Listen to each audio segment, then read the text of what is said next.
ونستعينه ونستغفره ونعوذ بالله من شرور أنفسنا ومن سيئات أعمالنا من يهده الله فلا مضل له ومن يضلل فلا هادي له وأشهد أن لا إله إلا الله وحده لا شريك له وأشهد أن محمدا عبده ورسوله يا أيها الذين آمنوا اتقوا الله حق تقاته ولا تموتن إلا وأنتم مسلمون يا أيها الناس اتقوا ربكم الذي خلقكم من نفس واحدة وخلق منها زوجها وبث منهما رجالا كثيرا ونساء واتقوا الله الذي تساءلون به والأرحام إن الله كان عليكم رقيبا يا أيها الذين آمنوا اتقوا الله وقولوا قولا سديدا يصلح لكم أعمالكم ويغفر لكم ذنوبكم ومن يطع الله ورسوله فقد فاز فوزا عظيما أما بعد فإن خير الحديث كتاب الله وخير الهدي هدي محمد صلى الله عليه وسلم وشر الأمور محدثاتها وكل محدثة بدعة وكل بدعة ضلالة وكل ضلالة في النار فأعوذ بالله من الشيطان الرجيم والفجر وليال عشر وقال تعالى في موضع آخر ولله على الناس حج البيت من استطاع إليه سبيلا وقال رسول الله صلى الله عليه وسلم عن هذه الأيام العشر ما من أيام العمل الصالح فيهن أحب إلى الله منه في هذه الأيام العشر قالوا ولا الجهاد في سبيل الله قال ولا الجهاد في سبيل الله إلا رجل خرج بنفسه وماله ولم يرجع من ذلك بشيء رواه البخاري الحمد لله যাবতীয় হামদ সানা আল্লাহ সুবহানাহু ওয়া তাআলার জন্য যে আল্লাহ সুবহানাহু ওয়া তাআলা তার নিজ দয়া নিজ অনুগ্রহে আমাদেরকে সারা বছরের মধ্যে শ্রেষ্ঠ দিন জিলহজের প্রথম 10 দিন সেই 10 দিনে আল্লাহ সুবহানাহু ওয়া তাআলা আমাদেরকে পৌঁছে দিয়েছেন সে সুবহানাহু ওয়া তাআলা আমরা শুকরিয়া জ্ঞাপন করি আলহামদুলিল্লাহ সালাত ও সালাম বর্ষিত হোক নবী মুহাম্মদ রাসূলুল্লাহ সাল্লাল্লাহু আলাইহি ওয়াসাল্লামের উপর আল্লাহুম্মা সাল্লি আলাইহি ওয়া বারিক আলাইহি সম্মানিত মুসল্লিয়ান ইকরাম আমরা অত্যন্ত সৌভাগ্যশীল সৌভাগ্যবান যে আমরা আজকে যেই দিনটাতে অবস্থান করতেছি এক তো শুক্রবার সপ্তাহের শ্রেষ্ঠ দিন ইয়ামুল জুমআ তারপর আবার জিলহজের 1 তারিখ আজকে থেকে শুরু হইল সেই শ্রেষ্ঠ দিনগুলি যেই দিনগুলির কসম শপথ আল্লাহ রাব্বুল আলামিন কুরআনুল কারীমে স্বয়ং করেছেন আর আল্লাহ রাব্বুল আলামিন যখন কোনো কিছুর কসম করেন শপথ করেন তখন সেই জিনিসের মর্তবা মাহাত্ম্য গুরুত্ব ফজিলত অনেক বেশি প্রমাণিত হয় যেমন সূরা ফাজর শুরুর দিকে আল্লাহ তাআলা বলেছেন 1 নম্বর 2 নম্বর আয়াত ওয়াল ফাজরি আল্লাহ তাআলা শপথ করেছেন ফজরের সময়ে ওয়ালায়ালিল আশর আল্লাহ তাআলা আরো কসম করেছেন লায়ালিল আশর 10 রাত্রির আর আমরা জানি যে দিনের সাথে রাত রয়েছে রাতের সাথে দিন রয়েছে দিন রাত মিলেই সময় তো ওয়ালায়ালিল আশর যেই 10 রাত্রির বা 10 এর দিনের শপথ করেছেন আল্লাহ রাব্বুল আলামিন এই সম্পর্কে বিখ্যাত সাহাবী ইবনে আব্বাস রাদিয়াল্লাহু তাআলা আনহু ইবনে জুবাইর এবং তাবী মুজাহিদ বিন জাবর এবং অন্যান্য খালাফগণ সবাই বলেছেন ওয়ালায়ালিল আশর এই 10 রাত্রি যে 10 রাত্রির কসম আল্লাহ তাআলা করেছেন তা হচ্ছে কি জিলহজের প্রথম 10 দিন জিলহজের প্রথম 10 দিনে আল্লাহ তাআলা কসম করেছেন আর আগে বলেছি যে রাত্রির আল্লাহ তাআলা কসম করেছেন রাত্রির সাথে রয়েছে দিন রাত্রির সাথে কি রয়েছে দিন রয়েছে ইমাম ইবনে কাসির হাফেজ ইবনে কাসির রাহিমাহুল্লাহ তার তাফসীর ইবনে কাসিরের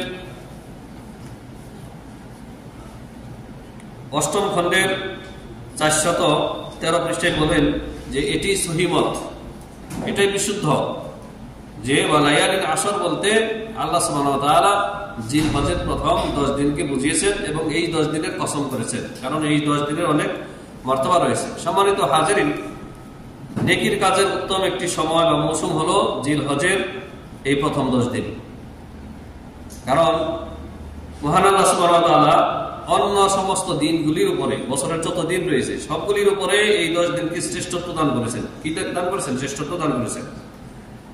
সুতরাং আল্লাহ ভীরুদের জন্য, মুত্তাকিদের জন্য, মুমিনদের জন্য অঢেল নেকি অর্জনের এটি একটি সুবর্ণ সুযোগ, একটি সুবর্ণ সুযোগ।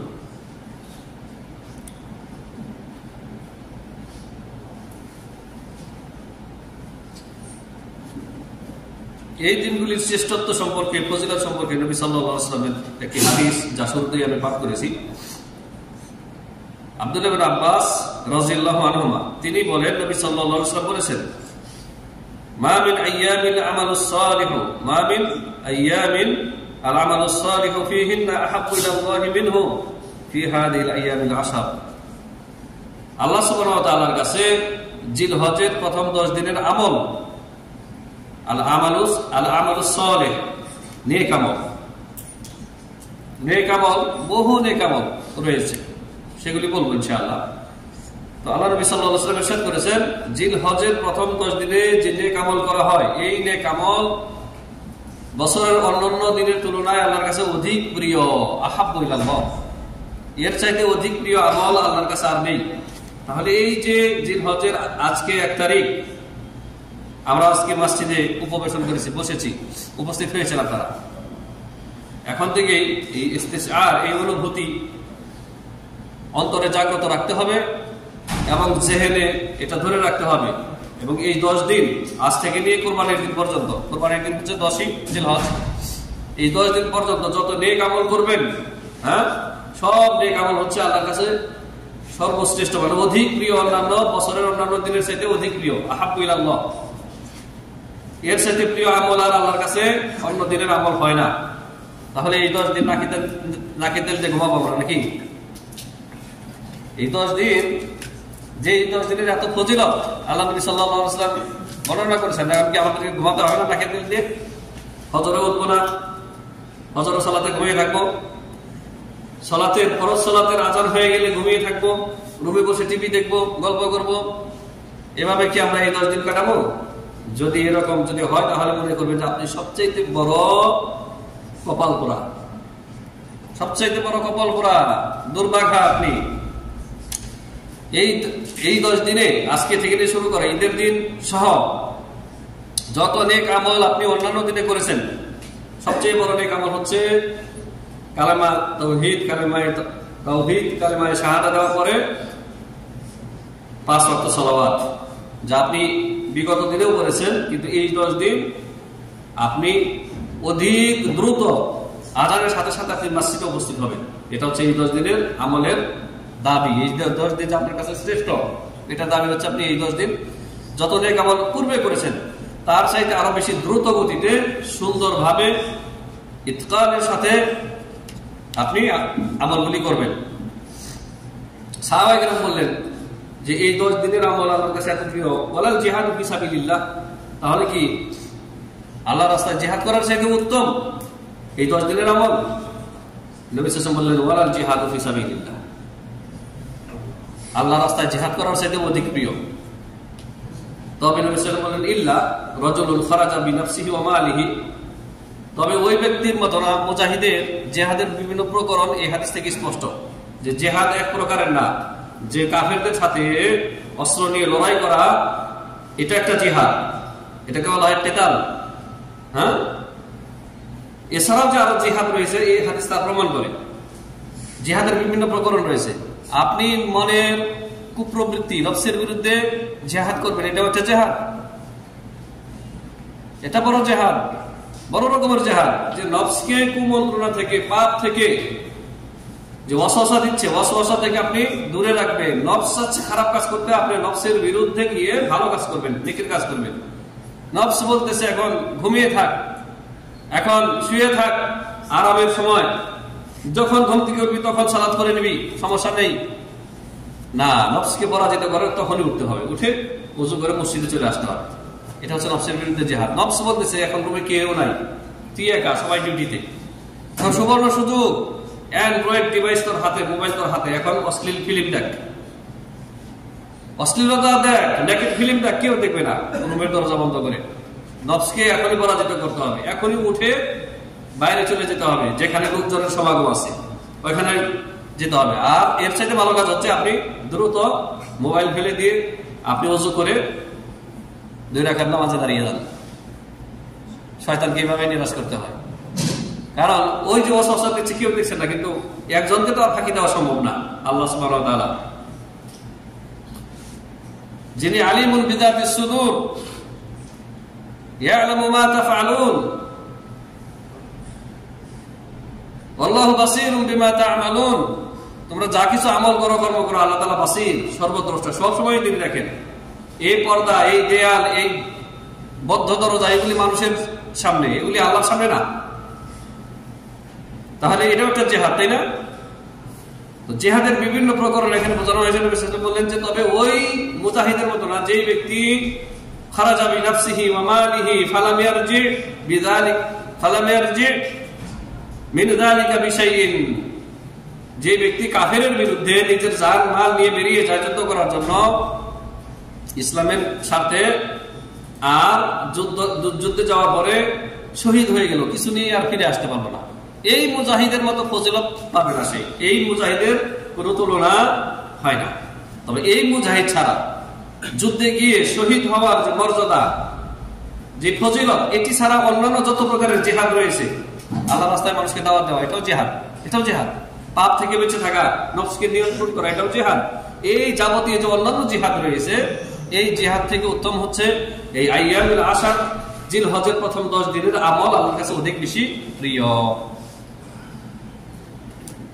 যে হাজিরিন, এই আব্দুল্লাহ ইবনে আব্বাস, আগের হাদিসই সহিহ বুখারীতে 457 নম্বর হাদিস।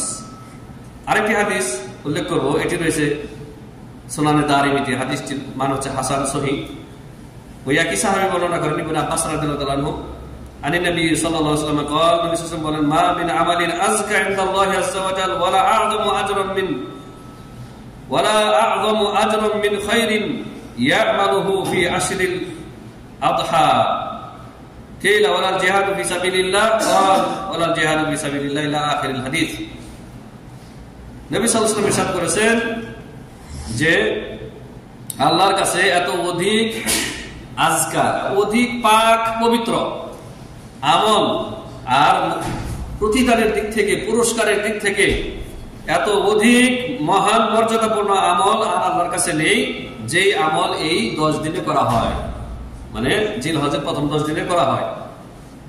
আর শেষের অংশ ওই আগের হাদিসের মতোই বলা হলো, তাহলে আল্লাহর রাস্তায় জিহাদ করা এর চাইতেও কি উত্তম নাকি? নবী সাল্লাল্লাহু আলাইহি ওয়াসাল্লাম বলেন, হ্যাঁ, আল্লাহর রাস্তায় যত প্রকারের জিহাদ রয়েছে, সেই জিহাদ করার চাইতেও এই 10 দিনের আমল আল্লাহর কাছে অধিক প্রিয়, অধিক পবিত্র, তারপরে সওয়াবের দিক থেকে অধিক বেশি ফজিলতপূর্ণ। তবে যেই মুজাহিদ কাফেরদের বিরুদ্ধে সশস্ত্র জিহাদ করতে গিয়ে শহীদ হয়ে গেল, ওর মতো মর্যাদা পাবে না, ওটা আলাদা, ওটি আলাদা। এই হাদিসটি রয়েছে সুনানে দারিমিতে। এই 10 দিনে আপনি কি কি আমল করবেন? বহু আমল রয়েছে। যেমনটি বললাম যে অন্যান্য যত আমল এতদিন করেছেন, 5 ওয়াক্ত সালাত, দান খয়রাত, সাদাকা, ফকির মিসকিনকে দান খয়রাত করা, মানুষের সাথে হসনুল মুআমালা, হসনুল আখলাক, উত্তম চরিত্র মানুষের সাথে, এই সবকিছু নিয়ে কেবল বিশেষ করে এই 10 দিনের কিছু আযকার রয়েছে, জিকির আযকার।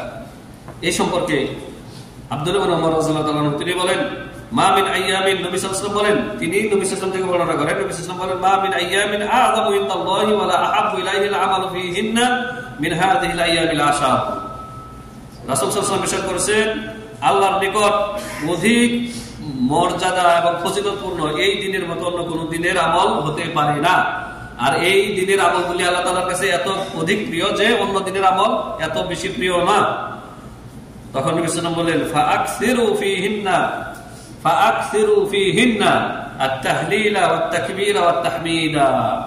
এই দিনগুলিতে তোমরা অধিক পরিমাণ তাহলিল পাঠ করো। তাহলিল মানে লা ইলাহা ইল্লাল্লাহ পড়া, লা ইলাহা ইল্লাল্লাহর জিকির করা, একা একা লা ইলাহা ইল্লাল্লাহ। সব সময় আপনি এই জিকির করবেন, শুধুমাত্র নাফাকির হালতে, ইস্তেনজার হালতে করবেন না। আর সর্ব হালতে আপনি ওযু বিহীন থাকেন আর ওযু অবস্থায় থাকেন, আপনি লা ইলাহা ইল্লাল্লাহ, এই তাহলিল, এটাকে বলা হয় তাহলিল পাঠ করা। লা ইলাহা ইল্লাল্লাহ বলা মানে তাহলিল পাঠ করা। ওয়াত তাকবীর, তাকবীর পাঠ করবেন, আল্লাহু আকবার, এগুলো হচ্ছে জিকির। দেখেন রাসূল সাল্লাল্লাহু আলাইহি ওয়াসাল্লাম যে জিকিরগুলি শিক্ষা দিয়েছেন, কমপ্লিট বাক্য, কমপ্লিট সেন্টেন্স, লা ইলাহা ইল্লাল্লাহ, আল্লাহ ছাড়া সত্য কোনো মাবুদ নেই, কমপ্লিট, তাই না? পরিপূর্ণ বাক্য। আল্লাহু আকবার, আল্লাহ সবচাইতে বড়, তিনি সর্বশ্রেষ্ঠ, সুমহান, তো কমপ্লিট পরিপূর্ণ বাক্য। হ্যাঁ, তাহমিদা, তাহমিদ মানে আল্লাহর প্রশংসা করা, আলহামদুলিল্লাহ, আলহামদুলিল্লাহ, এটাও কমপ্লিট সেন্টেন্স। তাহলে ইসলামের যে জিকিরগুলি নবী সাল্লাল্লাহু আলাইহি ওয়াসাল্লাম দিয়েছেন, সেগুলি সবগুলি হচ্ছে পরিপূর্ণ অর্থ বহনকারী জুমলা বা বাক্য। আর সুফিবাদ তথা পীরতন্ত্রের লোকেরা যে জিকিরগুলি আবিষ্কার করেছে, সেগুলি অসম্পূর্ণ। যেমন ইল্লাল্লাহ, ইল্লাল্লাহর জিকির আছে নাকি কোরআন হাদিসে? নবী শিক্ষা দিয়েছেন তেমনি। তো ওগুলি হচ্ছে মারদুদ, মারদুদ মানে রিজেক্টেড। হাজিরিন, তো এই 10 দিন আপনি একা একা থাকেন আর জনসমাবেশে থাকেন, বেশি বেশি লা ইলাহা ইল্লাল্লাহ, আল্লাহু আকবার, আলহামদুলিল্লাহ, এই 3টি তাসবিহ, তাহমিদ, তাহলিল বেশি বেশি পাঠ করবেন। আর তারপরে এই যে আজকে জিল হজের যে ফজরের নামাজ আপনারা পড়েছেন, এখন থেকেই তাকবীরে মুতলাক শুরু হয়ে গেছে। প্রতিদিন আপনি এখন তাকবীর পাঠ করবেন, সুবহানাল্লাহ, আলহামদুলিল্লাহ, আল্লাহু আকবার, লা ইলাহা ইল্লাল্লাহ, আল্লাহু আকবার, আল্লাহু আকবার, লা ইলাহা ইল্লাল্লাহ, আল্লাহু আকবার, আল্লাহু আকবার, ওয়া লিল্লাহিল হামদ। এই হাদিসটি রয়েছে মুসনাদে আহমদের 224 নম্বর হাদিস, হাদিসটি সহিহ। এছাড়াও এই দিনগুলিতে 9 জিলহজ ইয়াউমু আরাফা, ইয়াউমু আরাফা, আরাফাতের দিন হজের বাইরে যারা থাকবেন, আমরা মুকিম যারা, তারা সিয়াম রাখবে। এটা হচ্ছে কি একটা উত্তম আমল, ফরজ ওয়াজিব না, কিন্তু সুন্নতি আমল, কিন্তু বড় ফজিলতপূর্ণ আমল। আর আরাফাতের দিনে হাজিদের হজই হচ্ছে ইয়াউমুল আরাফা। হাজিরা সেই দিন সারাদিন আরাফাতে অবস্থান করবেন। আর হজের বাইরে আমরা যারা রয়েছি, বেশি বেশি আরাফাতের দিনে বেশি বেশি জিকির হচ্ছে, যেটা আপনি বেশি বেশি পাঠ করবেন, লা ইলাহা ইল্লাল্লাহু ওয়াহদাহু লা শারীকা লাহু লাহুল মুলকু ওয়া লাহুল হামদু ওয়া হুয়া আলা কুল্লি শাইইন কাদির। হাজিরাও পাঠ করবেন, আর হজের বাইরে যারা রয়েছেন তারাও পাঠ করবেন।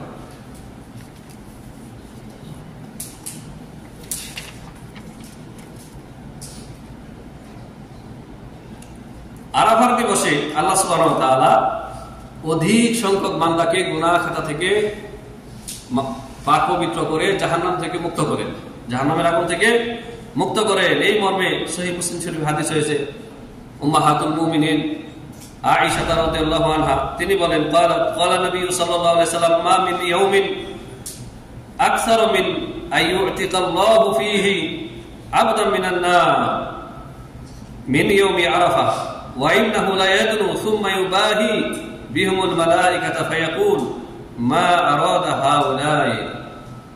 সহিহ মুসলিমের 1348 নম্বর হাদিস। মা আয়েশা রাদিয়াল্লাহু তাআলা তিনি বলেন, নবী সাল্লাল্লাহু আলাইহি ওয়াসাল্লাম ইরশাদ করেছেন, মা মিন ইয়াউমিন আকসারু মিন আইয়ুতিকাল্লাহু ফীহি আবদান মিনান নারি মিন ইয়াউমি আরাফা।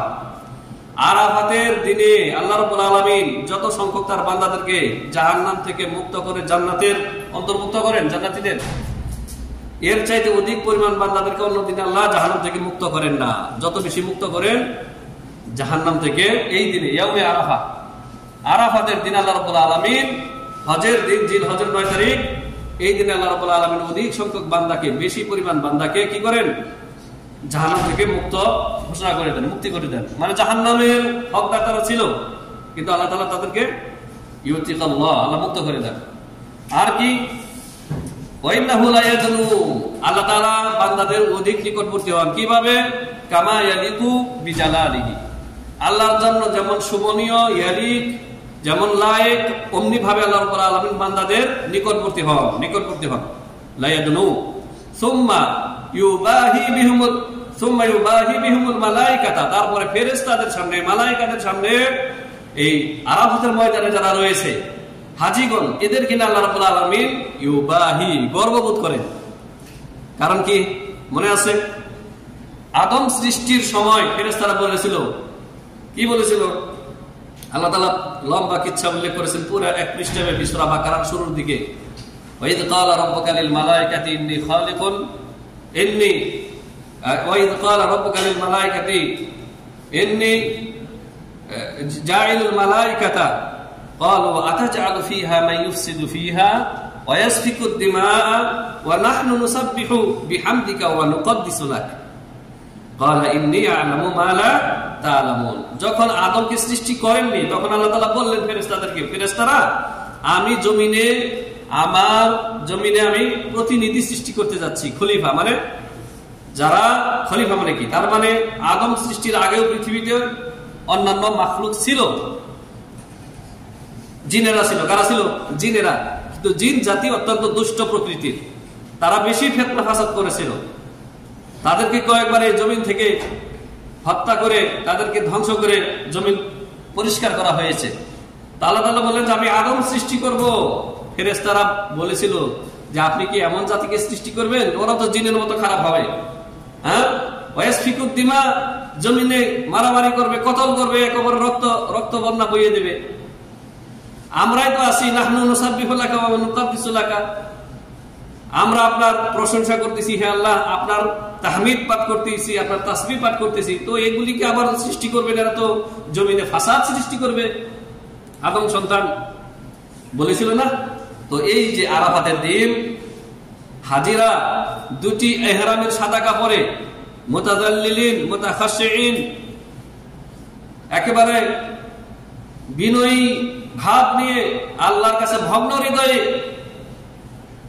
উস্কু খুস্কু চুল নিয়ে, বেহাল দশা ফকিরি অবস্থায় আল্লাহর সামনে যে সারাদিন দোয়া করতেছে, আল্লাহ আমাদেরকে ক্ষমা করো, আল্লাহ আমাদেরকে ক্ষমা করো, আল্লাহ আমাদের প্রতি দয়া করো, আমাদেরকে জাহান্নাম থেকে মুক্তি দাও। তখন আল্লাহ রাব্বুল আলামিন ইউবাহি বিহিমুল মালায়েকাতা, ফেরেশতাদেরকে বলে, দেখো তোমরা তো বলেছিলা আমার বান্দারা এখন কি, এরা আমার কাছে কি চায়? হ্যাঁ, আল্লাহ রাব্বুল আলামিন ডাক দিয়ে বলেন, মা আরাদা হাউলাই, এরা কি চায়? ফেরেশতারা দেখো তোরা কি চায়? এরা আল্লাহর কাছে ক্ষমা চায়। ফেরেশতারা বলবে, আল্লাহ এরা তো তোমার কাছে জাহান্নাম থেকে মুক্তি চাচ্ছে, জান্নাত চাচ্ছে, তোমার আযাব গজব থেকে তোমার কাছে রেহাই চাচ্ছে।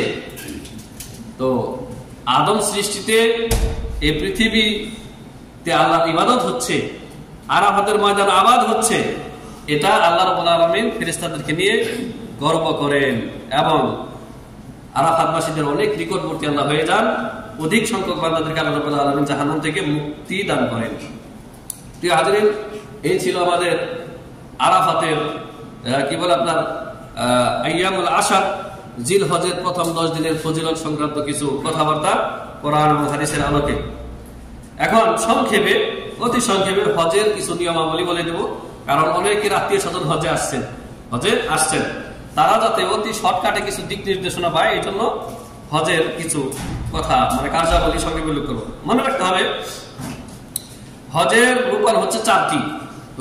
রুকন মানে যে খুঁটি, পিলার নাই তো ছাদ নাই, পিলার নাই তো ভবনের অস্তিত্ব নাই। রুকন হচ্ছে 4টি। তা হচ্ছে, 1 নম্বর হচ্ছে নিয়তের সাথে ইহরাম করা, আর নিয়্যা। দলিল নবী সাল্লাল্লাহু আলাইহি ওয়াসাল্লাম বলেছেন, ইন্নামাল আমালু বিন্নিয়াত, যে কোনো আমলের ফলাফল নির্ভর করে তার নিয়তের উপর। নিয়ত ছাড়া কোনো আমল আল্লাহর কাছে গ্রহণযোগ্য হবে না। তাহলে হজের 1 নম্বর রকম হচ্ছে আন-নিয়াতু, আদ-দুখুলু ফিল ইবাদাতি মা'আন নিয়্যা। 2 নম্বর রকম হচ্ছে 9 জিলহজ আরাফার দিনে অবস্থান করা, ওকুফু ইয়াউমুল আরাফা, ওকুফু ইয়াউমে আরাফা, আরাফার দিনে আরাফাতে অবস্থান করা, 9 জিলহজ আরাফার দিনে অবস্থান করা। এটা হচ্ছে দ্বিতীয় রকম। নবী সাল্লাল্লাহু আলাইহি ওয়াসাল্লামের একটি হাদিস রয়েছে, নবী সাল্লাল্লাহু আলাইহি ওয়াসাল্লাম বলেছেন, আল হাজ্জু আরাফা, আল হাজ্জু আরাফা, হজ হচ্ছে মূলত আরাফার দিন। আরাফাতে অবস্থান করার নাম হচ্ছে হজ। আরাফাতে কেউ যদি অবস্থান করার সময় না পায় বা সুযোগ না পায়, হজ হবে না। আর এই বছর আর সময়ও সে পাবে না, আবার সুযোগ নিন, মানে আগামী বছর আবার। 3 নম্বর রকম হচ্ছে তাওয়াফে ইফাদা। তাওয়াফে ইফাদা এটাকে বলা হয় আরেক ভাষায় তাওয়াফে জিয়ারা। এটা হচ্ছে ফরজ তাওয়াফ, এটি হচ্ছে 3 নম্বর রকম। 4 নম্বর রকম হচ্ছে সাফা মারওয়ার সাই করা। তো তাওয়াফ করা যে রকম, এর দলিলে আল্লাহ তাআলা বলেছেন, ওয়ালিয়াতাওয়াফু বিল বাইতিল আতীক, তারা যেন, হাজীগণ যেন সেই প্রাচীন ঘর তথা কাবা মুশাররফা, কাবা শরীফের জন্য তওয়াফ করে। তো এই তওয়াফ ইফাদা হচ্ছে ফরজ। 4 নম্বর হচ্ছে সাফা মারওয়ার সাই করা। নবী সাল্লাল্লাহু আলাইহি ওয়াসাল্লাম করেছেন, ইসআউ, তোমরা সাই করো, ফা ইন্নাল্লাহা কাতাবা আলাইকুমুস সাইয়া, কারণ আল্লাহ রাব্বুল আলামিন তোমাদের উপরে সাই করা, সাফা মারওয়ার সাই করা ফরজ করে দিয়েছেন, মানে রুকন। এটি হাদিস মুসনাদে আহমদে রয়েছে না, এটি রয়েছে বুখারী হাদিস যেটি বললাম। আর মুসনাদে আহমদে রয়েছে, নবী সাল্লাল্লাহু আলাইহি ওয়াসাল্লাম বলেছেন, মা আয়েশা রাদিয়াল্লাহু তাআলা থেকে বর্ণিত হাদিস, ফালা আমরি মা আতাল্লাহু হাজ্জা মান লাম ইয়াতুফ বাইনা সাফা ওয়াল মারওয়া। যে ব্যক্তি সাফা মারওয়ার সাই না করবে তার হজ আল্লাহ তাআলা কবুল করবেন না। নবী সাল্লাল্লাহু আলাইহি ওয়াসাল্লাম বলেছেন যে আমার জীবনের শপথ করে বলছি যে আল্লাহ তাআলা ওই ব্যক্তির হজ কবুল করবেন না যে ব্যক্তি সাফা মারওয়ার সাই করলো না। তাহলে এই চারটি হচ্ছে আপনার কি হজের রুকন বা খুঁটি। এই রুকন বা খুঁটি একটি যদি পড়ে যায় তার হজ হবে না। হজের ওয়াজিব হচ্ছে 8টি, কেউ কেউ বলছেন 7টি, সংক্ষেপে বলে শেষ দিচ্ছি। ইহরাম করা কোথা থেকে? মিকাত থেকে ইহরাম করতে হবে। মিকাতের বাইরে থেকে ইহরাম করলে তাকে দম দিতে হবে।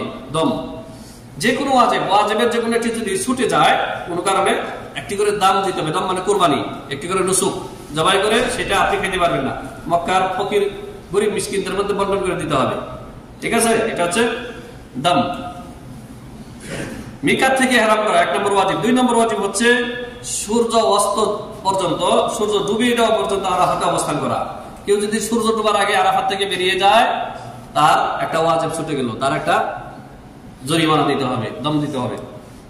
হাজীদেরকে বলে দেবেন, আপনার যারা হাজী এসেছে, যে আরাফাতে নিশ্চিত হতে হবে যে গুরুব শামস, সূর্য ডুবে গেছে, তখন আরাফাত থেকে বের হতে হবে। আগেই যদি মুআল্লিম যারা আছে, এক শ্রেণীর মূর্খ মুআল্লিম রয়েছে, তারা আগে ভাগে বীরবার থেকে বাঁচার জন্য আগেই টান দেয় নিয়ে, না, সূর্য ডুবে যাবে, অস্ত যাবে, তারপরে আরাফাত থেকে বের হবে।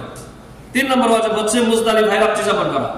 মুজদালিফায় রাত্রি যাপন করা, এটা হচ্ছে 3 নম্বর ওয়াজিব। 4 নম্বর ওয়াজিব হচ্ছে আইয়ামে তাশরিক কে রাতগুলি 11, 12, 13 তারিখ পর্যন্ত যদি থাকে তাহলে এই আইয়ামে তাশরিকের রাত্রিগুলি মিনায় যাপন করা, এটি ওয়াজিব। কারণ নবী সাল্লাল্লাহু আলাইহি ওয়াসাল্লাম শুধুমাত্র যারা হাজীদেরকে পানি পান করাইছেন তাদেরকে এবং উটের রাখাল যারা ছিল তাদেরকে অনুমতি দিয়েছেন যে তোমরা মিনার বাইরে রাত্রি যাপন করতে পারো। এই অনুমোদন দেওয়া প্রমাণ করে যে আর এই 2 শ্রেণী ছাড়া বাকি যাদের কোনো কাজ নাই, হাজীদেরকে পানি পান করানোর কাজও নাই আর উটের রাখালিও নাই, তাদেরকে অবশ্যই মিনাতে রাত্রি যাপন করতে হবে। আর এই ক্ষেত্রেও আমাদের দেশের মুআল্লিমগুলি, বিদাতিগুলি মানুষের হজগুলি নষ্ট করে দেয়, বলে না মিনাতেও রাত্রি যাপন করা হচ্ছে সুন্নাহ, চলো মক্কায় আরামে এসে হোটেলে গিয়ে থাকি গিয়া। অধিকাংশ হাজীদের ক্ষেত্রে এমনটা করে, বলে দেবেন মন করে, প্রয়োজনে মুআল্লিমকে বেঁধে রাখবেন। এই বেয়াদবদেরকে, এরা হচ্ছে ধর্ম ব্যবসায়ী, এখানে আসে মূলত ব্যবসা করার জন্য। হাজীদের টাকা আত্মসাৎ করে, দেখবেন হজের থেকে যাওয়ার পরে এগুলি গোবর পাস হবে। ফকিরগুলি এত টাকা হাজীদের কুরবানির টাকা পকেটে ঢোকায়, দেশে গিয়ে ফ্ল্যাট বাড়ি জমি জমা কেনা স্টার্ট করে দেয়। এরা আপনাদের হাজীদের হজ নষ্ট করে দেয়। মিনায় রাত্রি যাপন করা ওয়াজিব। নবী সাল্লাল্লাহু আলাইহি ওয়াসাল্লাম মিনায় রাত্রি যাপন করেছেন। কেউ যদি বলে সুন্নাহ, ওকে বেঁধে রাখবেন, পুলিশে দেবেন। সৌদি আরবে হজের যে পুলিশ আছে, পুলিশে ধরে দিবেন, হজ যাতে নষ্ট করতে না পারে। কারণ এখন হজ করা মানে কি 2-1 টাকা খরচ হয়, প্রচুর টাকা খরচ করে আসে, তারপরে যদি এদের হজগুলি নষ্ট করে দেয় আপনি মেনে নেবেন না। তো আইয়ামে তাশরিকের দিন মিনায় রাত্রি যাপন করা 4 নম্বর ওয়াজিব। 5 নম্বর ওয়াজিব হচ্ছে 10 তারিখে ঈদের দিন বড় জামরাতে 7টি কঙ্কর নিক্ষেপ করা, এমনকি 11, 12, 13, 10 তারিখ, 11, 12, 13 তারিখের যতগুলি কঙ্কর রয়েছে, জামরাতুস সুগরা, ওসতা, কুবরা, সবগুলিতে পাথর নিক্ষেপ করা, এগুলি হচ্ছে কি ওয়াজিব। 6 নম্বর ওয়াজিব হচ্ছে তামাত্তু ও কেরান হজকারীগণ তারা কুরবানি করবে। আর কুরবানির সামর্থ্য না থাকলে কি করবে? হজ অবস্থায় 3টা সিয়াম রাখবে, হজ থেকে দেশে ফেরার পরে 7টি, এই টোটাল 10টি সিয়াম রাখবে যদি কুরবানি দিতে সক্ষম না হয়। আর নইলে কুরবানি করবে। আর এই কুরবানি নেই বলছিলাম যে কুরবানির টাকাগুলি মেরে দেয় এই মুআল্লিম মসজিদগুলি, লোক সামলাতে পারে না। কারণ 1000, 1000, 1500 রিয়াল, 1800, 2000 রিয়ালের লোক কি আর সামলানো যায়? এরা তো বিদাতি, এরা তো দেশেই তাবিজ বিক্রি করে খায়, হ্যাঁ, কবর মাজার নিয়ে বসে আছে, মিলাদ কিয়াম করে খায়। এখানে সে এত রিয়ালের লোক সামলাবে কিভাবে? কাজে হজ যাতে নষ্ট না করে আপনার আত্মীয় স্বজনের ভালোভাবে ধরবেন এদেরকে। এই সাবধান, আপনাকে আনা হয়েছে, ভাড়া করে আপনাকে টাকা দেওয়া হয়েছে, আমাদের হাজীদের হজ নষ্ট করবেন না। মিনায় রাত্রি যাপন করা ওয়াজিব। আপনি হোটেলে রাখবেন না, আপনি। 7 নম্বর ওয়াজিব হচ্ছে হালকুর রাস, মাথা মুন্ডন করা, অথবা মাথা থেকে চুল ছাটা, তাকসির করা, কসর করা। নবী সাল্লাল্লাহু আলাইহি ওয়াসাল্লাম মুহাল্লিকিন যারা তাদের জন্য 3 বার দোয়া করেছেন, আর মুকাসসিরিন যারা মাথার চুল ছোট করে হজের পরে বা উমরার পরে 1 বার দোয়া করেছেন। তাহলে মাথার চুল ন্যাড়া করা অথবা ছোট করা, এটা হচ্ছে 7 নম্বর ওয়াজিব। 8 নম্বর ওয়াজিব হচ্ছে বিদায়ী তাওয়াফ করা। বিদায়ী তাওয়াফ কারা করবে? যারা মক্কাবাসী না, তারা মক্কার বাইরের লোক যারা আমরা এবং যারা দেশ থেকে বিভিন্ন প্রান্ত থেকে আসবে তাদের জন্য বিদায়ী তাওয়াফ করা, এটা হচ্ছে 8 নম্বর ওয়াজিব। এই ওয়াজিবগুলি কোন একটি ওয়াজিব যদি ছুটে যায় তার জন্য জরিমানা হচ্ছে একটি দম, মানে একটি কোরবানি। আর এগুলিকে কোনো মূল্যায়নই করে না, যেমনটি বললাম এক শ্রেণীর ধর্ম ব্যবসায়ীরা, এদের থেকে আল্লাহ রাব্বুল আলামিন আমাদের হাজীদেরকে এদের অনিষ্টতা থেকে যেন হেফাজত করেন, আল্লাহুম্মা আমিন। আর এই যে আলহামদুলিল্লাহ সহিহ আকীদার আলেমদের হজের কার্যাবলী, হজের বিবরণ সম্পর্কিত আলোচনা নেটে ভরা আছে, আলহামদুলিল্লাহ ইউটিউবে সার্চ দিলে পেয়ে যাবেন। এই আলোচনাগুলি মোবাইলে পাঠিয়ে দিবেন তাদেরকে, এগুলি দেখে তারপরে প্র্যাকটিক্যাল হজ করতে বলবেন তাদেরকে।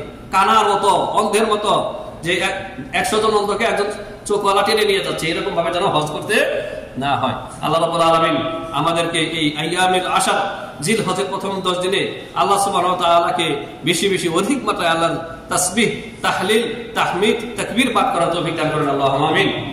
বারাকাল্লাহু লানা ওয়া লাকুম ফিল কুরআনিল আযীম ওয়া নাফা'নি ওয়া ইয়্যাকুম বিল আয়াতি ওয়াজ যিকরিল হাকীম। আকুলু কওলি হাযা আস্তাগফিরুল্লাহাল আযীম ওয়া লাকুম ওয়া লিসাইরিল মুসলিমিন ফাস্তাগফিরুহু ইন্নাহু হুয়াল গফুরুর রহিম।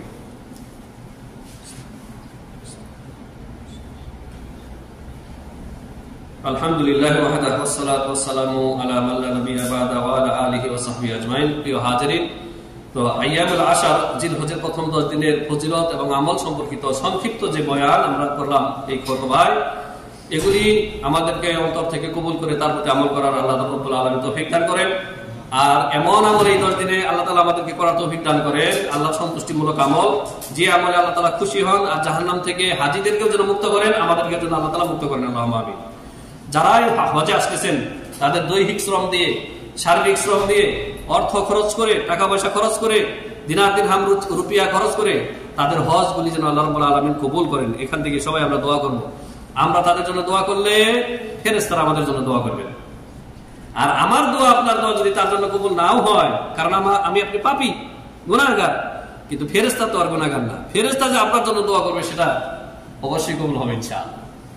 কিন্তু সার্বিকভাবে প্রত্যেক মুসলিম আর এক মুসলিম ভাইয়ের জন্য তার অনুপস্থিতিতে গিয়ে দোয়া করবে তার জন্য। এটা হচ্ছে ইসলামী শরীয়তের একটা ভালো আমল। তো এই 10 দিনে বেশি বেশি আল্লাহর জিকির আজকার করবেন। যেমনটি একটি হাদিসে 3টা জিকিরের কথা আমরা উল্লেখ করেছি। লা ইলাহা ইল্লাল্লাহ বেশি বেশি পাঠ করবেন, লা ইলাহা ইল্লাল্লাহ, আল্লাহু আকবার বেশি বেশি পাঠ করবেন, আর আলহামদুলিল্লাহ তাহমিদ বেশি বেশি এই 10 দিনে পাঠ করবেন। এছাড়াও ফকির মিসকিনকে দান খয়রাত করবেন, সাদাকা করবেন, তারপরে সিয়াম রাখবেন। আপনি যদি সক্ষম হন এই পুরা 9 দিন, ঈদের দিন ছাড়া, আজকে তো চলেই গেল, কালকে থেকে বাকি 8 দিন 9 তারিখ সহ আপনি সিয়াম রাখবেন। এই সিয়াম একটা ভালো উত্তম আমল। আর যদি এই 8 দিন রাখতে না পারেন তাহলে আরাফার দিন অবশ্যই রাখবেন। আরাফার দিন অবশ্যই চেষ্টা করবেন, যদিও নফল কিন্তু এটা বড় ফজিলত রয়েছে। আল্লাহ সুবহানাহু ওয়া তাআলা আমাদেরকে প্রত্যেক নেক আমল গুরুত্বের সাথে জেনে বুঝে শিখে তারপর আমল করার তৌফিক দান করেন, আল্লাহুম্মা আমিন। রব্বানা আতিনা ফিদ দুনিয়া হাসানাহ ওয়া ফিল আখিরাতি হাসানাতাও ওয়া কিনা আযাবান নার।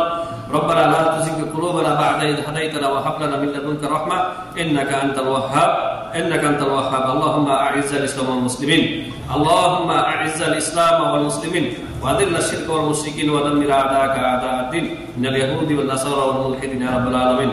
اللهم انصر الاخواننا الذين مستضعفين في الارض، اللهم انصرهم في فلسطين، اللهم انصرهم في غزة، اللهم انصرهم وأيدهم من تأييدك يا أرحم الراحمين. اللهم دمر اليهود، اللهم دمر اليهود يا رب العالمين. اللهم أصلح أئمتنا في ولاة أمرنا، اللهم أصلح أئمتنا في ولاة أمرنا، اللهم وفقهم لكل خير يا رب العالمين. اللهم ارزقهم بطانة صالحة التي تدلهم على الخير وتعينهم عليه يا أكرم الأكرمين. إن الله وملائكته يصلون على النبي يا أيها الذين آمنوا صلوا عليه وسلموا تسليما. اللهم صل على محمد وعلى آل محمد كما صليت على إبراهيم وعلى آل إبراهيم إنك حميد مجيد. اللهم بارك على محمد وعلى آل محمد كما باركت على إبراهيم وعلى آل إبراهيم إنك حميد مجيد. عباد الله رحمكم الله، إن الله يأمركم بالعدل والإحسان وإيتاء ذي القربى وينهى عن الفحشاء والمنكر والبغي يعظكم لعلكم تذكرون. فاذكروا الله يذكركم واشكروا على نعمه يزدكم ولذكر الله أكبر والله يعلم ما تصنعون.